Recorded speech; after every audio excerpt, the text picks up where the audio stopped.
talk about how you became involved in next gen, Uh, specifically how you were selected, the highs and lows of the experience, and your overall thoughts. Because it is it not, or am I mistaken? Kind of like an updated version of Tough Enough. no, it's really not. So it's more paying homage to that new program they have with these college athletes. So it's almost like the last licks of it. So like they know those, what are those called? Future, whatever. Yeah, I don't know, those contracts they're signing with guys.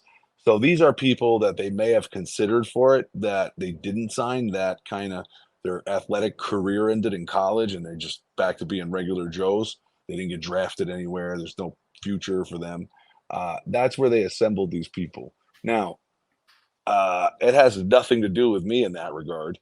Um, so basically, one of the guys, and it was, I could tell you now because the show's out and whatever. So it was the Aaron Jenkins kid who I believe he had some kind of medical condition and he really couldn't continue. And then they kind of gave him a hard time on the show, kind of made him look worse than he was, I feel like.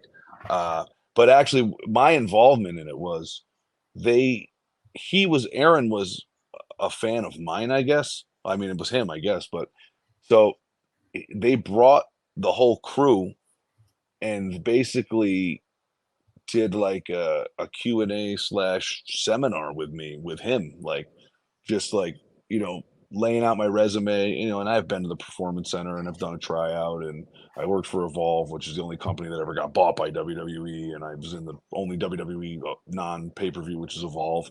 And I was the guy standing in the ring when the lights went out and Paul Heyman shows up at the ECW arena after 18 years. So it's like, you know, I've been around, done a couple of things even with WWE somehow. And so they did this thing and they filmed a bunch of footage and it's funny because so I make it right in the trailer and I had no idea. The commercial comes out, everyone's tagging me and like I'm like, oh my God, I'm in this WWE commercial. So I get a phone call from the company and they're like, yeah, we're using you in the show, blah, blah, blah. So they had all this footage. But I'd be a poser at this point if I was telling you that they really used me in the show because it turns out they really didn't. They just used me in the trailer. So I was like, I didn't, you know, we filmed a lot. And I mean, Triple H was giving directions in what we were filming. So, and probably Cena too. So I'm saying like they were well aware. And, you know, I was told I did a very good job when we did it. The director was super happy with me. And he was like, you know, he was like, we got some great stuff today. They said, I mean, you know, they could be BSing because that's what people do. But when they had filmed it, they basically told me this is the best thing we've filmed the entire time. And they were like, this is amazing. So I got to think it was the directors when they put the trailer together who slid me in the show.